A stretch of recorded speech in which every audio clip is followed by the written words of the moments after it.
उन्हीं में से कल हमने ज़िम्नन एक बात कही थी कि बाज़ लोग ये सवाल करते हैं कि नाखून कटवाए जा सकते हैं, बालों में कलर लगाया जा सकता है, बाल कटवा सकते हैं, ख़त बनवा सकते हैं, या बाज़ लोग जो शेविंग के आदी हैं, शेव कराते हैं, क्या रोज़े के हालत में शेव करा सकते हैं? ये सारे काम करने जो है रोज़े के हालत में शरन जायज़ हैं। कोई मुमानियत बोलिए नहीं है, इससे रोज़े में कोई फ़र्क नहीं पड़ता। लेकिन इस बात का मेरी हरगिज़ ये मतलब नहीं है कि मैं शेव कराने को जायज़ कह रहा हूँ।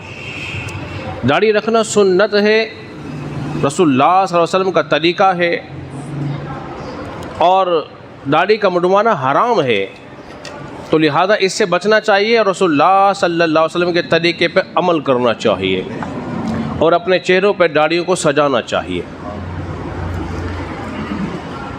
और इसके साथ साथ एक मसला मैं और बताता चलूँ, वो ये है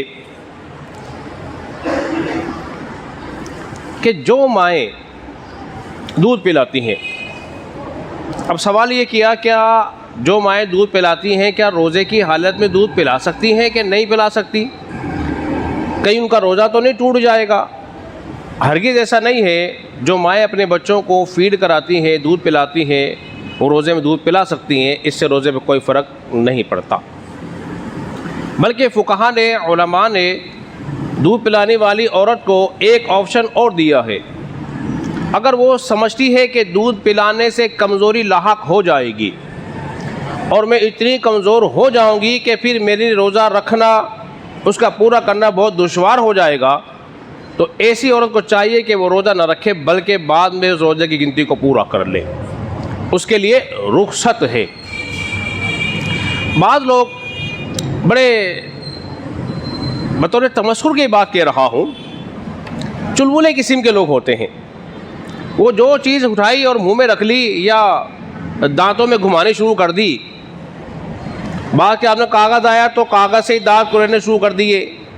कोई लोहे की या तार की कोई चीज़ आ गई तो उससे ही दांत कुरेदने शुरू कर दिए। खुदा न खास्ता उससे अगर मसूले छिल गए और खून बहना शुरू हो गया, अगर खून हलक से नीचे उतर गया और जायका महसूस हुआ तो रोज़ा टूट जाएगा। और अगर जायका महसूस नहीं हुआ, हलक से नीचे नहीं उतरा, उसने उगल दिया यानी कि थूक दिया, तो फिर रोज़ा नहीं टूटेगा, लेकिन वज़ू टूट जाएगा, वज़ू टूट जाएगा। इसी तरह किसी के दांतों में शदीद तकलीफ़ हो तो वो रोज़े की हालत में आया दांत निकलवा सकता है कि नहीं निकलवा सकता? इसमें एहतियात करनी बेहद ज़रूरी है। हो सकता है कि डॉक्टर दांत आपका निकाले, खून बहकर हलक से नीचे उतर जाए, तो इस सूरत में रोज़ा टूट जाएगा। और अभी वो हलक से नीचे नहीं उतरा, उसने उगल दिया, थूक दिया, तो फिर उस सूरत में रोज़ा नहीं टूटेगा। हज़रात मोहतरम, इसी तरह गदो गुबार, बहुत ज़्यादा धूल मिट्टी अज खुद उड़कर हलक में पहुंच जाए तो इससे रोज़ा नहीं टूटता। या शदीद मच्छर या मक्खी हैं, कहीं गुज़र रहे हैं और अज खुद मुंह में वो उतर गई हलक से नीचे, आपने उसको निगला नहीं लेकिन खुद ब खुद वो उतर गई, तो उससे रोज़ा बोलिए नहीं टूटेगा। चंद मसाइल मैंने आपके सामने बयान किए हैं। इसी तरह खुशबू लगाने से भी रोज़ा बोलिए नहीं टूटता। अल्लाह रब्बुल इज़्ज़त की बारगाह में दुआ करें कि अल्लाह तबारक व तआला हम सबको समझने और अमल पैरा होने की तौफ़ीक अता फ़रमाए। ज़िम्नन एक बात रह गई है, वो मैं अर्ज़ कर देता हूँ।